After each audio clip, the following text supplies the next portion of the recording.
اینک لگانا قرآن کریم کی کس آیت سے ثابت ہے؟ تو اگر تبلیغی جماعت کا چلہ بدعت ہے تو مدارس کا نظام الاوقات بھی بدعت ہوگا۔ اب اگر یہ تبلیغی جماعت کا چلہ بدعت ہے تو مساجد کے اندر گھڑیاں لگانا بھی بدعت ہوگی۔ اگر تبلیغی جماعت کا چلہ بدعت ہے تو مساجد کے اندر پنکھے لگانا بھی بدعت ہوگی۔ بسم اللہ الرحمن الرحیم۔ امید کرتا ہوں کہ تمام احباب ایمان و صحت کی بہت اچھی حالت میں ہوں گے۔ اللہ کریم آپ سب کو اپنی حفظ و امان میں رکھے۔ ہم جن بزرگوں کا نام لیتے ہیں ان کی کتابیں بھی پڑھتے ہیں، جن اکابر کا نام لیتے ہیں ان کا دفاع کرنا بھی جانتے ہیں۔ فضائل اعمال کی تعلیم عام ہے، ہر مسجد کے اندر پڑھی جاتی ہے، ہر مکتب کے اندر پڑھی جاتی ہے، اور جس بندے کا جماعت کے ساتھ وقت لگا ہے اس کے گھر کے اندر بھی پڑھی جاتی ہے۔ اب کچھ لوگوں کو تبلیغی جماعت کا کام اچھا نہیں لگا تو کسی نے کہہ دیا کہ سہروزہ لگانا کہاں سے ثابت ہے، چلہ لگانا کہاں سے ثابت ہے، سال لگانا، 4 ماہ لگانا یہ کہاں سے ثابت ہے۔ گزشتہ دنوں ایک بندے نے کہا کہ مولوی صاحب یہ چلہ لگانا بدعت ہے یا سنت، حدیث سے اس کا جواب دے۔ میں نے کہا دیکھو، پہلی گزارش تو یہ ہے کہ بہت ساری چیزیں ایسی ہوتی ہیں کہ جن کا حکم بھی منصوص ہے، یعنی ان کا حکم قرآن و حدیث کے اندر موجود ہے اور ان کے ادا کرنے کا طریقہ بھی قرآن و حدیث میں موجود ہے۔ جس طرح اذان ہے، اذان کا حکم بھی ہے اور طریقہ بھی ہے، نماز پڑھنے کا حکم بھی ہے، طریقہ بھی ہے، نماز جنازہ پڑھنے کا حکم بھی ہے اور طریقہ بھی ہے، اور بہت ساری چیزیں ایسی ہوتی ہیں کہ جن کا حکم تو قرآن و حدیث میں موجود ہے لیکن ان کے ادا کرنے کا طریقہ قرآن و حدیث میں نہیں ہے۔ اب میں آپ سے پوچھتا ہوں کہ علاج کرانا سنت ہے یا نہیں ہے؟ علاج کرانا سنت ہے۔ اب میں آپ میں سے کسی سے پوچھتا ہوں یہ اینک لگانا کس حدیث میں آئی ہے؟ اینک لگانا قرآن کریم کی کس آیت سے ثابت ہے؟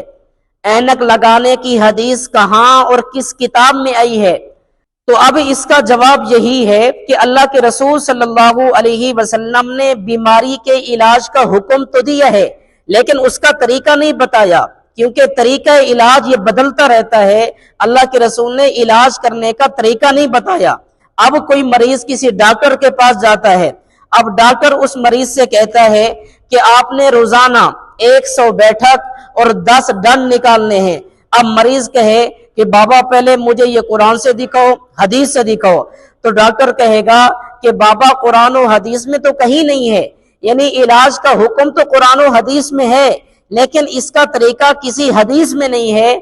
اب یہ جو مدارس کے اندر گھنٹیاں بجتی ہیں، پیریڈ لگتے ہیں، یہ جو مدارس کے اندر باقاعدگی کے ساتھ نظام ہے، یہ نظام الاوقات کسی حدیث میں نہیں ہے۔ قرآن پڑھنے کا حکم تو آیا، دین اسلام کو سمجھنے کا آرڈر تو آیا لیکن اس کا طریقہ نہیں ہے۔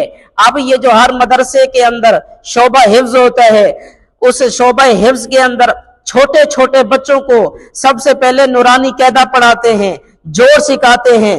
خدا کی قسم کسی صحابی نے نورانی قاعدہ نہیں پڑھا، کسی صحابی نے جوڑ نہیں کیے، کسی تابعی نے جوڑ نہیں کیے، کیونکہ قرآن کریم پڑھنے کا حکم تو آیا ہے، قرآن کریم کو سیکھنے کا آرڈر تو آیا ہے لیکن اس کا طریقہ نہیں بتایا۔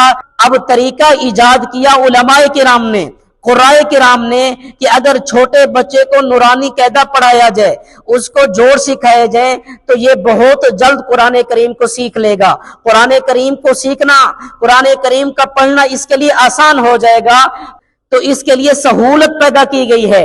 اب لوگوں کو بدعت کی تعریف آتی نہیں ہے اور اعتراض کر دیتے ہیں تبلیغی جماعت پر۔ استغفر اللہ۔ تو اگر تبلیغی جماعت کا چلہ بدعت ہے تو مدارس کا نظام الاوقات بھی بدعت ہوگا۔ اب اگر یہ تبلیغی جماعت کا چلہ بدعت ہے تو مساجد کے اندر گھڑیاں لگانا بھی بدعت ہوگی۔ اگر تبلیغی جماعت کا چلہ بدعت ہے تو مساجد کے اندر پنکھے لگانا بھی بدعت ہوگی۔ نبی پاک صلی اللہ علیہ وسلم کی مسجد کی چھت